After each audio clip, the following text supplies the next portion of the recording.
Gloire à Dieu. Gloire à Dieu. Gloire à Dieu. Gloire à Dieu. Est-ce qu'on peut se tenir debout pour acclamer le Seigneur? Pour ovationner le roi des rois, le Seigneur des seigneurs, le Dieu vivant et vrai, le Dieu tout-puissant.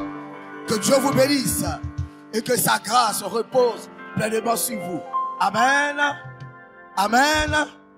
Le thème que nous étions en train de développer sous la direction du Saint-Esprit et avec la permission du docteur Dominique Barouré, mon professeur, mon grand frère, mon mentor. Le thème est embrasé par le Saint-Esprit pour des grandes œuvres. Bien-aimés, nous allons lire deux textes de Psaume 104 et puis lire aussi Actes de chapitre 2. Le Psaume 104, on peut se tenir debout s'il vous plaît. Il est écrit, il fait des vents ses messagers, des flammes de feu ses serviteurs. Amen. Tu n'as pas dit amen, amen. Voilà, on continue. Actes des apôtres, Actes le chapitre 2, lirons à partir du verset 1 qui dit, le jour de la Pentecôte, ils étaient tous ensemble dans le même lieu. Tout à coup, il vient du ciel un bruit comme celui d'un vent impétueux. Et il remplit toute la maison où ils étaient assis. Des langues semblables à des langues de feu leur apparurent, séparées les uns des autres, et se posaient sur chacun d'eux. Ils furent tous remplis du Saint-Esprit et se mit à parler en d'autres langues, selon que l'Esprit leur donnait de s'exprimer. Or, il y avait en séjour à Jérusalem des Juifs, hommes pieux de toutes les nations qui sont sous le ciel. Au bruit qui eut lieu, la multitude accourut et elle fut confondue parce que chacun les attendait parler dans sa propre langue. Amen. J'ai demandé à l'évangile Gaoro de prier et nous allons passer maintenant à l'explication par le Saint-Esprit. Père, merci pour ta grâce qui ce soir encore va se manifester. Alléluia. C'est le Dieu qui parle et qui veut impacter nos vies à travers ce thème embrasé par le Saint-Esprit pour les grandes œuvres. En effet, ton peuple s'attend des grandes œuvres à accomplir en cette année. Bénis ce peuple, que par la bouche de ton serviteur, des oracles sortent pour fortifier chacun, pour booster la foi et avancer avec toi. Nous croyons en ta fidélité. Sur ton serviteur, envoie l'onction. Sur ton serviteur, envoie une grâce particulière pour agir pleinement et guérir nos cœurs. C'est au nom de Jésus-Christ que nous t'avons prié. Amen. Amen. Je vais vous rasseoir. Merci bien, que Dieu vous bénisse. Nous allons voir brièvement ce que nous avons vu hier. Et nous allons entamer la deuxième partie. La deuxième partie, hier nous avons vu l'importance du feu du Saint-Esprit. Hier nous avons vu l'importance du feu du Saint-Esprit. C'est le sous-thème du grand thème que nous avons reçu. Aujourd'hui nous allons voir les signes, n'est-ce pas, qui montrent que tu as le feu de l'Esprit en toi. Les signes qui montrent. Et nous allons rechercher ces signes. S'il y a des personnes qui réalisent que ces signes ne sont pas là, elles doivent vraiment rechercher ces signes. Alléluia. J'ai dit alléluia. C'est très important. Alors hier, nous avons vu par rapport au texte que le psaume que nous avons lu était écrit de David et que le roi David a expérimenté la visitation du feu de l'Éternel. Dans 1 Chronique, le chapitre 21, le verset 26, le roi David a préparé un holocauste, il a prié le Seigneur et le feu est descendu, n'est-ce pas, pour consumer l'holocauste. Cette expérience a marqué sans doute le peuple d'Israël. C'est pourquoi Élie, à son tour, aussi va préparer, n'est-ce pas, le sacrifice. Il va invoquer l'Éternel et le feu va descendre dans 1 Roi, le chapitre 18. Le feu va descendre aussi pour consumer l'autel qu'Élie a préparé. Alors, bien aimé, une parenthèse que je voudrais, n'est-ce pas, ouvrir et la fermer, c'est que nous qui sommes aujourd'hui là, la génération nous regarde. La génération nous regarde. Tu es converti de ta famille. Ceux qui sont derrière toi te regardent. Voyez? Qu'est-ce que tu vas inculquer à ton peuple? Qu'est-ce que tu vas inculquer à ton peuple? Qu'est-ce que tu vas enseigner à ton peuple? Est-ce que c'est le vrai feu que tu vas montrer aux gens ou bien c'est le faux feu? Voyez? Si aujourd'hui, nous qui sommes dans cette nouvelle génération, si nous voulons, n'est-ce pas, avoir une vie de prière, une vie de méditation de la parole de Dieu, une vie d'évangélisation, c'est parce que nous avons eu des aînés qui ont passé le temps, n'est-ce pas, à se consacrer au Seigneur. À se consacrer au Seigneur. David va faire descendre le feu du ciel. Élie va faire descendre le feu du ciel. Amen. Amen. Si tu fais descendre le feu du ciel, si tu es un homme de feu, ta fille sera une femme de feu, tes petits-enfants seront des enfants de feu, ta génération sera une génération de feu. Dis Amen. Mais si tu es nonchalant, si tu n'es pas bouillant, si tu es, n'est-ce pas, un paresseux, bien aimé, la génération va finir. Nous étions en Turquie pour visiter les villes de l'Asie mineure, où se trouvaient des églises. Nous sommes allés à Pergama, à Esmi. Nous avons visité ces villes. C'est malheureux de voir aujourd'hui que l'islam a pris la Turquie, un peuple qui était chrétien, que le Saint-Esprit a averti plusieurs fois. Le Saint-Esprit a averti l'église d'Éphèse, l'église de Pergame, l'église de Laodicée. Oh, c'est malheureux de voir les ruines. Des ruines qui sont des ruines, n'est-ce pas, physiques, mais spirituellement, les ruines ont commencé de manière spirituelle. Dieu a averti le peuple n'a pas veillé. Aujourd'hui, l'islam a pris le devant. J'ai remarqué une chose, c'est que à Istanbul, les gens travaillent. Excusez-moi, les magasins sont fermés les dimanches, mais les vendredis, les gens travaillent. J'étais étonné. Les vendredis, les gens travaillent, mais les dimanches, les magasins sont fermés. J'ai dit, mais pourquoi? C'est un peuple musulman. Mais en fait, ils ont reçu une culture chrétienne. Une culture chrétienne. Ça veut dire que si la sémence est encore là, il suffit seulement d'apporter le réveil dans cette ville et vous allez voir que la Turquie va redevenir un pays chrétien. Amen. Est-ce que tu crois à ça? Est-ce que tu crois à ça?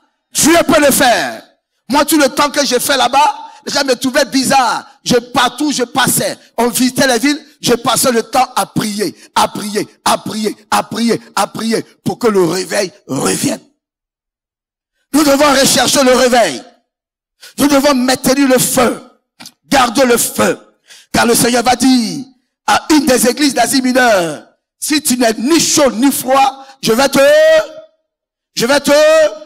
vous ai dit hier que si le Seigneur parle de feu, bien aimé, si Dieu s'est révélé aux hommes par le feu, sinon Dieu n'est pas un feu. Dieu n'est pas un feu. Dieu est Dieu. Amen. Amen. Mais le feu, c'est le symbole du Saint-Esprit. Si Dieu utilise le feu, c'est qu'il y a un problème. Dieu veut révéler aux hommes. Dieu veut révéler aux hommes. Même si Dieu est un feu dévorant, mais Dieu n'est pas un feu. Dieu là, c'est pas un feu. Dieu est Dieu. Alléluia. Dieu est Dieu. Alléluia. Dieu peut se révéler aux hommes par le feu, se révéler aux hommes par l'huile, aux hommes par le vent, aux hommes par le bruit. Dieu peut se révéler aux hommes. Même Dieu peut montrer, n'est-ce pas, comme il a fait, n'est-ce pas, à Moïse. Dieu peut montrer un côté physique aux hommes. Mais si Dieu est passé par le feu pour se montrer aux hommes, Dieu tue le feu, montre aux hommes, c'est parce qu'il y a combat. Il y a combat, il y a palabre, il y a palabre, il y a combat, il y a palabre. Les temps sont difficiles. Et la Bible dit, dans 2 Timothée chapitre 3, que vers la fin des temps, les temps seront de plus en plus difficiles. C'est moi qui ai écrit ça. C'est moi qui ai écrit ça. C'est pourquoi là où nous sommes arrivés, tu as besoin d'être embrasé par le feu. Tu as besoin du combat spirituel. Tu as besoin de te lever de la prière. Tu as besoin de combattre. Tu as besoin et tu es obligé que tu te lèves pour combattre. Rappelez-vous, de Actes, le chapitre 25, verset 1, les 10 vierges qui partaient à la rencontre de l'époux. Tous ces, vous voyez, ces images que le Seigneur utilise, c'est pour nous montrer qu'il faut veiller à ce que la lampe soit allumée jusqu'au retour du Seigneur. Si la lampe s'éteint, c'est fini. Il y a plusieurs personnes qui n'ont plus les lampes allumées. C'est la fumée. Mais je crois que depuis hier, la lampe est allumée. Amen. Amen. Et même depuis que ce programme a commencé, la lampe est allumée. Il faut garder ta lampe allumée. Dis à ton voisin, garde la lampe allumée. Garde la lampe allumée. Alors, on a parlé brièvement, je vais dire ça brièvement, l'importance du feu de l'esprit. On a dit que le feu de l'esprit, c'est le symbole de la présence de Dieu. Exode chapitre 3, verset 1 à 10, le cas de Moïse et le buisson ardent. On a dit que le feu de l'esprit est important pour consumer les ténèbres du péché. Les ténèbres du péché. Quand un chrétien est envahi de feu, le chrétien a peur de pécher contre Dieu. Le chrétien n'est pas en paix, il n'est pas à l'aise. Il y a des gens aujourd'hui, quand ils tombent dans un péché quelconque, ça ne leur dit rien. Je ne sais pas si chez vous ici ça existe, mais chez moi ça n'existe plus. Les sous-disciplines n'existent plus. Parce que quand tu dis à quelqu'un, tu es sous-discipline, quand tu l'appelles, viens, on va te présenter au peuple, tu es sous-discipline. Regardez ce qu'il fait. Quand tu l'appelles, monte, on va te présenter au peuple. Et là il rit, Fadri. On dit monte, Fadri. Et souvent quand il est là, il fait des signes à ses amis, il rit. Il n'y a plus de remords. On ne plaît plus parce qu'on a péché. On n'est plus blessé parce qu'on a péché. Parce que le feu n'est plus là. Mais une personne, un chrétien qui a le feu, lorsque ce chrétien tombe dans le péché, il se répand. Souvent il n'est pas à l'aise. Il va même voir le pasteur pour dire, pasteur, prie pour moi, j'ai péché contre Dieu. Il n'est pas en paix. Il n'est pas tranquille. C'est vrai ou c'est faux? Mais aujourd'hui, il y a des gens qui pêchent et ça ne leur dit rien. Chez vous ici, il n'y en a pas. Mais je connais des clubs, des églises, des clubs qui se retrouvent pour vivre dans l'ivrognerie, du vin. Et ils sont à l'aise. Les vies, c'est le vin. Ils vivent dans le vin. Des responsables se retrouvent et ils n'ont pas de remords. Et après le vin, c'est autre chose. Que le Saint-Esprit descende comme un feu pour consumer les œuvres des ténèbres dans nos églises. Nous voulons une église pure, sans tache, ni ride. Parce que Jésus vient prendre une épouse sans tache, ni ride. Et c'est le feu qui peut consumer les œuvres des ténèbres. Quand le feu est là, on a peur de pécher. La crainte remplit les cœurs. La vie de Dieu est là. Parce que la présence de Dieu est là. Nous avons vu hier que le feu du Saint-Esprit est important pour consumer les ténèbres. Et j'en passe. On a vu aussi, pour terminer, que le feu du Saint-Esprit nous donne l'équipement de puissance pour parler des dons spirituels. Les dons spirituels sur lesquels, voyez, l'homme de Dieu a voulu qu'on mette l'emphase hier. Le feu de l'Esprit nous permet, n'est-ce pas, d'être équipé du don spirituel, du don de puissance. C'est pourquoi Jésus va dire à ses disciples dans Actes chapitre 1, verset 8, voyez, quand vous lisez Actes chapitre 1, du verset 1 jusqu'au verset 8, c'est des choses que vous connaissez déjà. Je ne fais que vous les rappeler. Que ne quittez pas Jérusalem. De rester à Jérusalem. On va lire ce passage, s'il vous plaît. Actes chapitre 1. Il est écrit, à partir du verset 4, comme il s'est trouvé avec eux, il est recommandé de ne pas s'éloigner de Jérusalem, mais d'attendre ce que le Père avait promis, ce que je vous ai annoncé, leur dit-il. Voyez? Ce que je vous ai annoncé, leur dit-il. Car Jean a baptisé d'eau, mais vous, dans peu de jours, vous serez baptisés du Saint-Esprit. Alléluia. Et au verset 8, il va dire, mais vous recevez une puissance. Le Saint-Esprit Une autre version dit, mais vous recevez une puissance, celle du Saint-Esprit, survenant sur vous, et vous serez mes témoins à Jérusalem, dans toute la Judée, dans la Samarie, et jusqu'aux extrémités de la terre. Qui veut aller aux extrémités de la terre pour prêcher l'évangile? Nous sommes en train de partir aux extrémités de la terre. Moi, Dieu m'a fait la grâce d'aller au Libéria. Mais bientôt, tu iras en Iran. Amen, dis amen. Bientôt, tu iras en Afghanistan. Dis amen. Bientôt, tu iras au Pakistan. Dis amen. Qui a peur d'aller au Pakistan? Y a-t-il des gens qui ont peur d'aller au Pakistan? Quand on dit Dieu t'envoie, il y a des gens qui ont dit Dieu t'envoie en France. Alléluia, Seigneur. Aux États-Unis. Alléluia. Mais nous sommes en train d'aller, nous sommes arrivés au Tchad. Les assemblées du Côte d'Ivoire sont arrivées au Tchad. On va vers l'Iran. Et il y a une cellule en Iran. Laisse-moi vous dire, il y a une cellule de prière en Iran. Nous sommes en Mauritanie. Nous sommes en Mauritanie. En Mauritanie, nous avons une église de 80 personnes. Alléluia! Alléluia! Alors nous avançons un peu. Hein? Bientôt, on va arriver au Koweït. On va arriver au Koweït. Afghanistan, au Pakistan, on va partir. Ah oui, vous savez cela? Mais il faut des hommes de feu, des femmes de feu, pour aller dans ces pays, pour envahir le monde entier. Il y a eu des révélations que de la Côte d'Ivoire, le réveil va prendre le monde entier. Est-ce que tu es d'accord avec moi? Mais c'est pourquoi l'homme de Dieu a mis, n'est-ce pas, ces thèmes, pour que tu sois embrasé, pour aller, n'est-ce pas, pour chasser les ténèbres. Pour chasser les ténèbres. Qui est parti avec nous? Alléluia. Qui va aller à l'Afghanistan? Je vais prier pour vous. Les gens qui vont à l'Afghanistan, n'ayez pas peur, il ne faut pas te cacher. Ne te cache pas. Éthiopie, n'est-ce pas? En Iran, en Irak, dans ces pays, il faut qu'on envahisse le monde pour prêcher l'évangile parce que Jésus revient. Amen. Amen. Jésus revient. Et il faut que nous puissions aller de lieu en lieu prêcher l'évangile pour la gloire de Dieu. Aujourd'hui, nous allons voir, bien aimés, les signes qui montrent que nous sommes embrasés par le feu. Le premier signe se trouve dans Apocalypse chapitre 2, verset 22.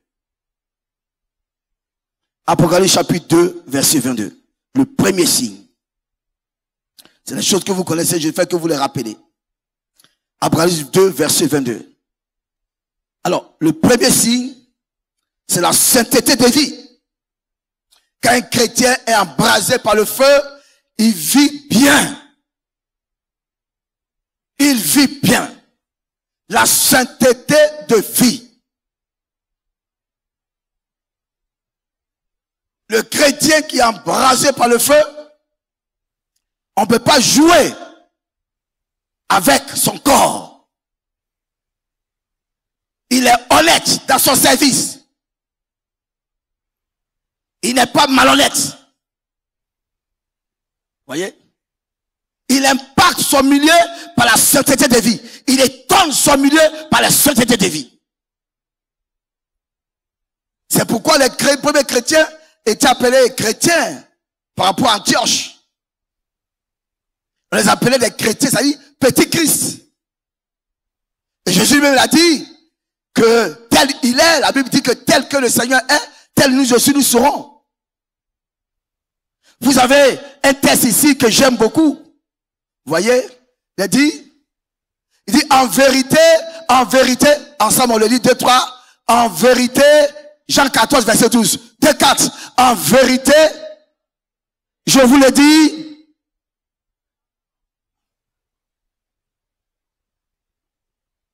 amen. Il dit, je m'en vais Jésus n'est plus là physiquement. Dis amen. Mais c'est toi qui es là physiquement. Donc tu incarnes Jésus-Christ. Parce qu'il t'a donné son esprit pour que tu sois comme lui. Et que tu fasses comme lui. Tu résistes au péché comme lui. Amen. Tu dises non au péché comme lui. C'est important. Alors c'est lui qui est embrasé de l'esprit de Dieu, qui est embrasé du feu, doit résister au péché. C'est paradoxal de voir des chrétiens qui disent sont remplis de feu, de feu, de feu. Au plateau, on les voit prêcher l'évangile. De feu, de feu, de feu. Qui parlent la langue, mais qui sont des palabreux, des grands palabreux. Oh, des palabreux. Des gens même qui font parler en parlant langue. Vous n'avez jamais vu ça? Oh, mais il y en a plein, en Côte d'Ivoire ici. Tu les insultes. Ils parlent la langue. J'ai une de mes filles spirituelles qui n'est plus dans le Seigneur, elle est décédée. Au grand marché de Koumassi. Oh, le temple de Philadelphie n'est pas loin du grand marché. Chaque fois, on vient m'appeler. Les commerçantes, les femmes commerçantes viennent m'appeler. Pasteur, ta fidèle en palabre. Quand j'arrive là-bas, c'est toujours elle qui a tort. Pourtant, elle parle la langue. Qu'elle finit de faire ses palabres, elle ramasse les bananes, elle vient me les donner. Pasteur, voici les dons, je te fais des dons. Elle fait beaucoup de dons, elle parle beaucoup en langue, mais une palabreuse. Et tout le quartier, tout le marché de Koumassi a peur d'elle. Vous la voyez, elle est grande de taille, elle est en forme, elle frappe ses camarades. Il dit, ma fille, tu n'es pas brisée. Chaque fois, on vient m'appeler, parler séparé par là. Et quand ça commence, c'est moi, on vient appeler. Maintenant, quand je les vois, je me cache en bas de ma table. Dites-les. Dites, à cause de ces personnes, j'ai menti, oh Seigneur, pardonne mes péchés. Parce que j'ai menti. Dites-les, je ne suis pas là. Je ne suis pas là, dites-les. Parce que j'ai honte d'aller là-bas pour séparer par là. Toujours quand je vais la tort. C'est malheureux. Il y a un frère comme ça au plateau qui a pas la langue, qui a frappé quelqu'un en pas la langue. Au plateau. Ouais, tu ris. Mais ton pas la langue là. Demande à ton voisin, dis voise. Voise, savez-vous, j'ai pris ça, voise. Ton pas la langue là. C'est pour faire quoi? C'est pour faire palabre? C'est pour garder les rancœurs? Lorsque une personne est en crise, elle est une nouvelle, les choses anciennes, et toutes les choses sont devenues. On ne dit pas quand une personne est remplie du Saint-Esprit, mais une personne est en crise, seulement en crise. Parce que celui qui a Christ, le Saint-Esprit habite en lui. Et bien plus encore, toi tu es rempli du Saint-Esprit et tu parles la langue. Les deux dimensions c'est en toi. La dimension ontologique, comme on le dit, intérieure. La dimension extérieure à toi. Tu peux chasser les démons. Tu peux chasser l'esprit des palabres. Tu peux chasser l'esprit d'impudicité. Tu peux chasser l'esprit d'adultère. Parce que tu es rempli du Saint-Esprit. Tu as un feu. Tu consumes. Quand le péché vient, tu consumes. On a vu hier que le Saint-Esprit n'a pas de péché en lui. Le Saint-Esprit n'a pas de maladie en lui. Le Saint-Esprit n'a pas des choses bizarres en lui. Tu peux le faire. Mais malheureusement, au lieu que le feu soit ta bouche pour faire du bien, le feu soit ta bouche pour détruire. Faut toucher ton voisin. Dis, voisin, est-ce que vraiment tu es rempli du Saint-Esprit? Est-ce que vraiment tu es embrasé par le feu? Question.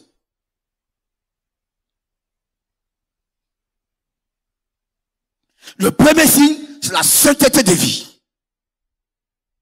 Ah oui. Si cette vie de sainteté n'est pas toi, pose-toi la question. Est-ce que ton parler la langue, tu l'as imité? Parce qu'aujourd'hui, il y a des écoles où on imite le parler la langue. On dit, dis ça, dis papa, puis tu dis papa. D'autres aussi, quand on prie pour eux, pour les baptêmes de cet esprit, quand on les attend, ils sont là, ils sont pas inspirés, hein, mais ils ouvrent les oreilles comme ça pour attendre ce qu'on dit, ils disent la même chose. Et nous avons remarqué que souvent la manière du père spirituel de parler la langue est la même que la manière du fils spirituel. Et c'est malheureux. Parce que le père spirituel aime dire bababa, le fils dit bababa. Toi, fils, le père spirituel a été inspiré par cet esprit. Mais toi, qui t'a inspiré? C'est malheureux.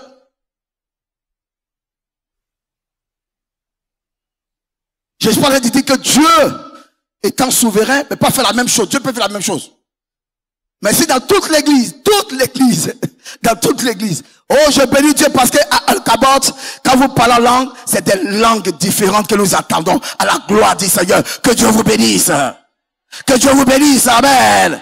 Mais dans certaines communautés, c'est les mêmes paroles. Ils sont sur là. Après, ils chantent bi. Et ça devient une symphonie merveilleuse. On peut danser cette prophétie. Que les œuvres des ténèbres soient brisées. Et que le Saint-Esprit, le vrai Saint-Esprit, permettez-moi l'expression, vienne dans votre cœur pour vous remplir de feu, de puissance et de gloire. La sainteté des vies doit être votre partage. Amen. Amen. Je n'entends pas vos amens ce soir. Qu'est-ce qui se passe? La sainteté des vies doit être votre partage. Deuxième chose, deuxième signe, le zèle. Amen. Dis amen. Dites avec moi le zèle. Le zèle. Oh, le zèle dans le service de Dieu. Psaume 69, verset 9, pardon. Le zèle de la maison, de ta maison me dévore. Le zèle de ta maison me dévore comme un feu. Qu'on est rempli de feu. Vous voyez les David et autres là, les amis de l'époux. David était par moments rempli d'esprit. La Bible ne dit pas que c'était permanent. Parce que David est l'épouse, n'est-ce pas, du Seigneur. Ah, excusez-moi. Elle est l'ami du Seigneur. David est l'ami du Seigneur. Même Saül était rempli. Il a prophétisé. Mais c'était, la Bible dit que c'est l'ombre des choses à venir. Et ils sont les amis du Seigneur. Le feu que Moïse n'a pas osé toucher de loin. On lui a dit, Dieu lui a dit, ne t'approche pas, oh Seigneur. Ne t'approche pas de ce feu. Il était à distance, Dieu lui parlait. David a fait descendre le feu du ciel. Élie a fait descendre le feu du ciel. Mais est-ce que ces feux-là ont demeuré en eux jusqu'à ce qu'ils meurent? Non. Parce que c'est les amis de l'époux. Ils ne sont pas régénérés. Dites avec moi régénération. Régénération. C'est-à-dire que Jésus n'est pas mort, n'est-ce pas? À leur temps, il n'y avait pas ça. Le sang de Jésus n'a pas coulé à la croix pour eux. Dieu leur a fait la grâce de le connaître, d'avoir le Saint-Esprit. Mais cet esprit que l'homme ne peut pas toucher, Élie peut pas, Moïse ne peut pas le toucher. Le jour de la Pentecôte, le Saint-Esprit est descendu sur les disciples, alléluia.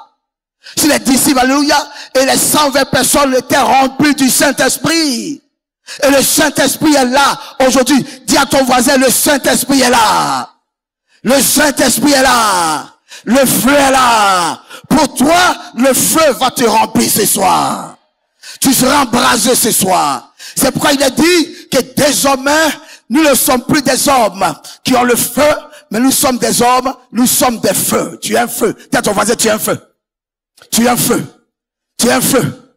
Tu es un feu. C'est pourquoi l'auteur de l'épître aux Hébreux aussi va répondre cela dans Hébreux le chapitre 1 verset 7 que Dieu fait de ses serviteurs des anges, des vents, mais il fait de nous des flammes de feu. Qui croit qu'il y a une flamme de feu ce soir? Vous voyez la responsabilité que Dieu nous donne? Qui pèse cette responsabilité? Qui pèse cette responsabilité? Tu es un feu. Ça veut dire que là où tu es, il n'y a plus de ténèbres. Amen. Amen. C'est pourquoi dans ta vie, le deuxième élément, tu dois être rempli de zèle. Tu dois être rempli de zèle de la maison de Dieu. N'entendons pas ce qu'il y a à Sinaï avant de venir ici. Mais que les mardis, les jeudis, si tu n'es pas occupé quelque part, n'est-ce pas, pour une chose bonne, que la salle soit remplie. Alléluia. C'est ça. Qu'on puisse envahir les rues, prêcher l'évangile. Parce que nous avons le feu. Le feu du Saint-Esprit, ce n'est pas pour s'asseoir à la maison. Ce feu va te brûler. Tu as le feu, tu es assis. Comment on peut s'asseoir sur un feu? Le feu va te brûler. Il dit, le zèle de ma maison me dévore. C'est pas le zèle, n'est-ce pas, de ta chambre, la maison de Dieu. Viens servir Dieu dans sa maison. Viens balayer le temple de Dieu. Viens nettoyer le temple de Dieu. Va prêcher l'évangile. Fais l'œuvre de Dieu. Quand on dit quelqu'un est embrasé par le feu, c'est une personne qui sert le Seigneur. Vous voyez, il y a encore du boulot en Côte d'Ivoire. Les chrétiens n'est pas nombreux. Les gens aiment dire qu'en Côte d'Ivoire, il y a beaucoup de chrétiens. C'est faux. Il n'y a pas assez de chrétiens. Souvent, allez sur Internet pour voir les statistiques des religions en Côte d'Ivoire. Nous sommes peut-être 11% d'évangélistes. 11% d'évangélistes. Nos voisins sont des milliers qui connaissent nos voisins. Vous les connaissez, non? Mais c'est des milliers. Prêchons l'évangile. Je vous rends un témoignage. Un jour, j'étais dans mon bureau. C'est pourquoi le zèle est un signe qui montre que nous sommes embrasés par le feu. Le zèle pour le Seigneur. Si tu n'as pas le zèle ce soir, dis au Seigneur, donne-moi le zèle. Tu m'entends? Tu m'entends? Que la nonchalance. Je ne parle pas de la timidité. Il y a des gens qui sont des manières naturelles, timides. Mais c'est des feux. Amen. Chez moi, à la maison, mon épouse et moi, quand je prie, je bouge. Et quand je suis fatigué, je dors. Mais mon épouse, elle est couchée. Mais elle peut taper 2 heures, 3 heures à prier. Tu vois, son pied s'est mal remis. Mais elle est là. Elle ne me dérange pas. Mais quand moi je prends pour moi, elle peut se réveiller. Souvent, je suis obligé de sortir de la maison au palais. Parce que je suis chaud habituellement. M'asseoir pour prier, Seigneur, le sommeil peut me prendre. Donc souvent je sors, je vais mettre la douche, je reviens, et vais comme ça, je reviens. Ça c'est le tempérament de chacun. Mais dans son coucher, elle est assise, elle est couchée là. Elle peut taper 2 heures, 3 heures de prière. Mais moi je suis là, je me lève. Je fais beaucoup de bruit, je sors, je parle, quand je suis fatigué, je dors, c'est fini. Ce n'est pas de ça que je parle. Mais les gens qui sont nonchalants, pour se lever pour prier, c'est un problème. Ils sont zélés pour regarder des matchs de football, mais ils ne sont pas zélés pour servir le Seigneur. Je vais vous rendre un témoignage. Un jour, j'étais dans mon bureau. Écoutez-moi très bien. J'ai reçu la visite d'un jeune homme. Il était très sale quand il est arrivé dans mon bureau. Quand je l'ai vu, j'ai tiqué. Oui, monsieur, qu'est-ce que vous voulez? Il dit, je viens de la prison. Ah bon? Vous venez de la prison? Oui. Il dit, mais pasteur, on m'a prêché l'évangile en prison. Et que celui qui m'a prêché l'évangile s'appelle Honoré Daplès Winkist. Il dit, mais là, c'est le nom de mon patron. Le président des Assemblées de Dieu en son temps. Alors, il vous a dit quoi? Il nous a dit que l'apôtre Paul était un prisonnier. Dieu l'a libéré, il est devenu un grand homme de Dieu. C'est ce qu'il m'a dit. Il dit, ok, Paul aussi a fait la prison, comme Jésus aussi a fait la prison. Le Seigneur a un plan pour toi, mon fils. J'ai prié pour lui. Je vous l'ai dit, il s'est converti 2 jours. Mais le dimanche qui a suivi, quelque chose d'extraordinaire s'est passé. Il allait à Trècheville, entre la piscine d'État et la Sainte-Pièce. Vous connaissez? La Sainte-Pièce, la piscine, c'est pas loin de chez vous ici. La piscine d'État est là, la Sainte-Pièce est là. Il y a un jardin public qui est là. Il y a des gens qui dorment là, des hommes, des adultes, depuis des 50 ans, 40 ans, 50 ans dorment là. Des drogués, des braqueurs. Je vous dis des braqueurs, des voleurs. Il est parti, il a pris 3. Il est rapproché l'évangile, il est venu à l'église de dimanche. Alléluia! Voici le zèle. Il est converti une semaine. Il a envoyé 3 personnes au Seigneur. J'ai dit, il est converti une semaine, mais 3 personnes sont venues. Dis, il faut toucher ton voisin. Toi, tu as envoyé combien? C'est pas fini. Le dimanche qui a suivi, ils étaient 15 à l'église. Quand j'ai vu ça, j'ai dit, mais Seigneur, c'est merveilleux. On a commencé à aller les chercher. On prenait 2 voitures, 2 véhicules, 3 véhicules de car, pour aller les chercher. Ils viennent. Un jour, nous sommes rendus là-bas. Il pleuvait. Il y a un qui m'a dit, pasteur, permettez que j'aille prendre mes habits pour les porter. Je vous dis, frère, un homme de 55 ans par là. Vous savez où il allait prendre ses habits? Il a ouvert les fleurs. Il y avait un sachet noir qui était dans les fleurs. Il a ouvert le sachet, il a pris sa chemise, il l'a porté. Il nous a suivis à l'église. Aujourd'hui, parmi eux, il y a un qui s'est baptisé d'eau. Il est membre de l'église. C'est merveilleux, on peut acclamer le Seigneur. C'est déjà un rendement positif. Le reste, sur les coups de base, nous sommes en train de les suivre. Dieu a transformé ces personnes. Le témoignage qu'on a reçu à Trècheville, au marché de Trècheville, c'est que le braquage, les vols et autres sont en train de diminuer dans le marché. Et les femmes doula, les femmes vendeuses ont témoigné cela. Quelques jours seulement de conversion. Voici ce que le zèle a fait. Le zèle d'un voleur, un braqueur qui a reçu le Seigneur. Il a commencé à bouleverser des vies. Il a envoyé plusieurs personnes au Seigneur et l'église a commencé à rendre visite. Est-ce que toi, tu as le zèle? Dis à voix, touche le voise. Voise. Voise. Où est ton zèle? Où est ton zèle? C'est pour manger garba? C'est pour manger garba? Tu pompes garba, tu lances comme ça, et puis ça rentre.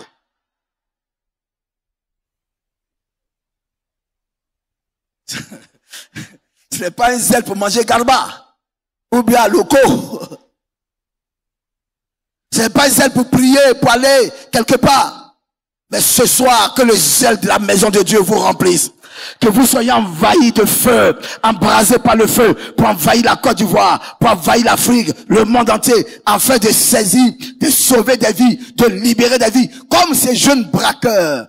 Il est fils d'imam, qui est converti, et il a envoyé plusieurs personnes au Seigneur. Toi, tu as envoyé combien? Ça ne fait même pas encore 1 an qu'il a, oui, je crois 2 ans qu'il est converti. Toi, tu as envoyé combien?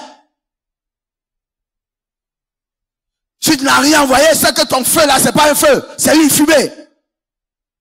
Que ce soit la fumée se transforme en un grand feu. Amen.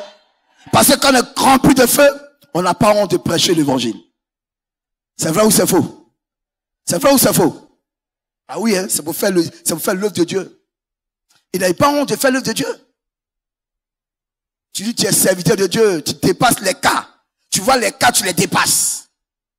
Les gens qui sont là, ils marchent, ils voient les cas. Dieu même met des cas devant toi, tu les dépasses. Toutes les personnes à Abidjan qui viennent te demander de l'argent, prêche-les l'évangile. Les Mauritaniens, les Mauritaniens, prêchez l'évangile aux Mauritaniens. Dieu a envoyé les Mauritaniens, les étrangers en Côte d'Ivoire pour écouter l'évangile que nous avons, l'évangile de Jésus-Christ. Amen. Vous n'avez pas dit amen à ce que j'ai dit, hein? Dieu les a pas envoyés seulement pour manger à loco, pour manger à téké, hein? Mais Dieu les a envoyés pour écouter l'évangile. Il y a certains dans les pays, on ne peut pas leur prêcher l'évangile comme ça. Mais ici, tu as l'occasion de prêcher l'évangile. Il n'y a pas de persécution. Il n'y a pas de persécution. On ne met pas quelqu'un en prison. On n'empêche pas quelqu'un. Dieu les a envoyés pour prêcher l'évangile. À moi, je prêche l'évangile partout. En zone 4, je prêche l'évangile. À toutes les races. Race noire, race jaune, race blanche, je prêche l'évangile. Nous étions un jour à un hôtel à Daloa. On était nombreux à un hôtel pour une pastorale. Et on était assis là. Il y avait des personnes qui sont venues de l'Europe pour une conférence. Et les gens les regardaient. Chacun dans son coin. Vous voyez, dans les grands hôtels là. Chacun dans son coin là. J'ai dit, mais Seigneur, tu as envoyé ces personnes ici en Côte d'Ivoire pour les conférences. Il faut que je les prêche l'évangile. Je suis allé vers elle, j'ai commencé à prêcher l'évangile. Il y a une femme qui a été intéressée. Elle m'a dit, pasteur, prie pour moi. Et quand j'ai commencé à prier pour elle, les hommes de Dieu disent, mais pasteur Rico, mais c'est bien ça, c'est bien, c'est bien. Ben écoutez, ils ont besoin de l'évangile. Prêchons l'évangile. On ne te mettra pas en prison parce que tu prêches l'évangile. Si tu as le feu, prêche l'évangile. Dieu met des occasions devant nous, mais on laisse les occasions. Même les fous qui sont devant vous, prêchez l'évangile à ces fous. Les marabouts qui sont devant vous, prêchez l'évangile à ces marabouts. Moi, je prêche l'évangile à des marabouts. N'ayez pas peur d'eux. Un jour, je sortais de ma maison, mon épouse est là, il y a une folle qui est devant notre porte. Une folle qui dort devant ma porte. Moi, un pasteur, une folle dort devant ma porte. J'ai dit, Seigneur, tu l'as envoyé ici, pourquoi? La folle dort devant ma maison. J'ai dit, mais Seigneur, d'abord, elles sont dangereuses. Souvent, vous la voyez bizarre, dangereuse. J'ai fait un signe un peu bizarre là, pour qu'elle puisse s'élever pour partir. Elle n'est pas partie, elle est là. Je lui ai demandé, mais tu es venu faire quoi ici? Elle ne dit rien, une folle, sale. Après, je lui ai dit, entre de la maison, je vais prier pour toi. Parce que les gens ont trouvé ça bizarre. entre. Elle est entrée, elle est sortie. Il dit, Seigneur, tu m'as dit de lui parler de Jésus, mais elle est partie. C'est un peu de ma faute, Seigneur. Merci beaucoup, j'ai fait ma part. Mon épouse et moi, on tourne, on la voit sous un arbre, sur notre chemin. Je me suis approché, il dit, ah, chérie, elle est là, hein? Oui, elle est là. Elle est encore là sur notre chemin. Nous avons prié pour elle, devant les gens. C'était bizarre. On prie pour elle, elle nous regarde. Elle nous regarde, elle nous regarde. Elle est fâchée. On prie, elle nous regarde, elle est fâchée. Elle est fâchée. Mais nous avons insisté, nous allons laisser partir. On revient encore la voir sur une table. Et cette fois-ci, quand je l'ai vue, son visage est devenu un peu rayonnant. Et elle dit, viens chez moi. Comment elle s'appelle? Attends, elle m'a dit, elle s'appelle Victoire. Alléluia. Je l'ai prise chez moi à la maison. Une folle. Elle a fait 1 mois. Ce jour, elle est arrivée chez moi. Cette nuit, je n'ai pas dormi. Parce qu'il y a plusieurs enfants de pasteurs dans ma maison. Quel est ce risque? Elle était au salon, je suis allé au salon. Ma femme a des couteaux de cuisine qui sont là. Il ne faudrait pas qu'au milieu de la nuit, elle prenne un couteau. Donc, je suis venu dormir au salon. J'ai fermé un œil et puis j'ai ouvert un œil. Me protéger. Je suis là. Quand le sommeil me prend, je me lève et puis je regarde. Je commence à parler la langue. Après le sommeil me prend, je me lève et puis je regarde. Mais elle a dormi paisiblement. Alléluia. Moi, j'étais embrouillé, mais elle n'était pas embrouillée. Elle a dormi paisiblement. Quand j'ai vu ça le lendemain, parce que les enfants ne veulent pas dormir avec elle là-bas. Puis bon, elle a dormi au salon. Donc moi, je viens, je reste à côté d'elle et je prie. Elle a fait 1 mois chez nous. 1 mois chez nous. Dieu l'a guérie totalement. Voilà.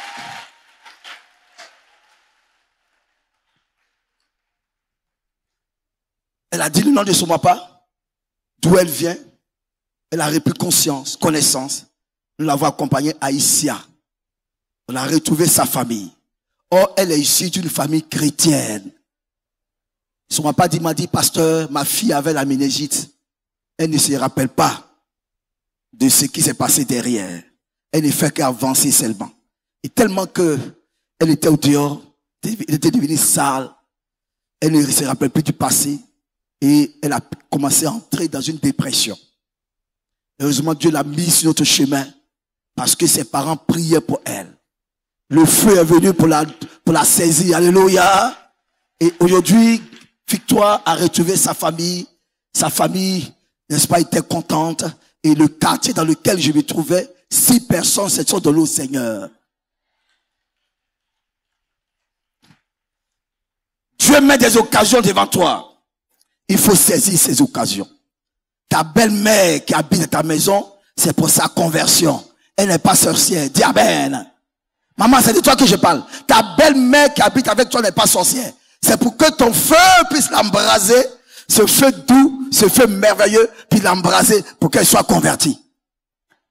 Ne fais pas en sorte que ta belle-mère quitte la maison. Ton feu peut la transformer. Qui croit que son feu peut transformer une personne? Non, il y a des gens qui font comme ça. Fais comme ça au nom de Jésus-Christ. Alléluia. Si tu as vraiment le feu, c'est que tu peux transformer une personne. Tu peux être un zèle de Dieu pour sauver des vies, pour libérer des vies, pour délivrer des vies. Partout où nous passons. Aujourd'hui, le monde veut voir le concret, frère. Le monde veut voir le concret dans l'évangile. Ah oui, laisse-moi vous dire. Le monde veut voir le concret. Ah oui. Et c'est que le monde recherche la sainteté des vies. Le monde a l'argent, le monde a les moyens, mais le monde n'a pas la sainteté des vies. Le monde n'a pas la transformation des vies. Ton feu, c'est pour amener les voleurs à être changés, les drogués à être changés. Il y a un jeune homme qui a fumé la drogue. Il était de la drogue, il est venu. Nous sommes allés à ce moment, c'était maman qui était la présidente de AOC et ils ont organisé une sortie au bord de la mer. Je termine par ce témoignage, excusez-moi. Au bord de la mer. Quand ils sont arrivés là-bas, on priait. Il y a un jeune qui a pris la drogue, il est tombé. Une grande dose de drogue. J'ai dit aux gens, amenez-le-moi. Les jeunes disent, vieux père, laisse-le, on sait ce qu'il y a. Il dit, vous, je sais ce qu'il a, mais amenez-le vers moi. Vous allez voir la puissance du Saint-Esprit. Il était agité, il était de mourir. Et ils mettent l'eau pour, n'est-ce pas, pour le ranimer un peu, il était là. On l'a trimballé au camp de la prière. Je priais pour lui. J'ai chassé l'esprit de drogue. Il dit, esprit de drogue, sors! Les gens m'ont trouvé bizarre. Il dit, je m'en fous de vous. Esprit de drogue, sors! Allez, va-t'en, sors! Puis, il s'est révélé au Seigneur, alléluia. Il s'est détendu. Il s'est tiré. Il a ouvert ses yeux. Il a repris connaissance. Il n'y a rien que Dieu ne peut pas faire. Dis à ton voisin, il n'y a rien que Dieu ne peut pas faire. Je ne te dis pas d'aller voir les démons partout, frère. Mais si dans les cas, il faut prier. Moi, j'étais convaincu que c'était un démon. Et je priais. Esprit de drogue, sors.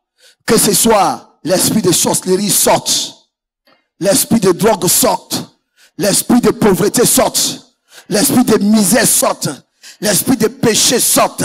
C'est toi seul que les gens couchent avec toi. Tu n'arrives pas à t'en sortir. Tu es comme les tabourets pour s'asseoir. Et quand ils finissent, ils s'en vont. Que tout cela prenne fin ce soir. Que le feu qui est en toi puisse t'embraser. Et que ta vie soit une vie à la gloire de Dieu. J'ai terminé, on va prier. Mais retenez ceci. Que par rapport au quatrième élément, voilà, au quatrième élément, c'est que celui qui est embrasé par le Saint-Esprit, il doit être rempli de joie.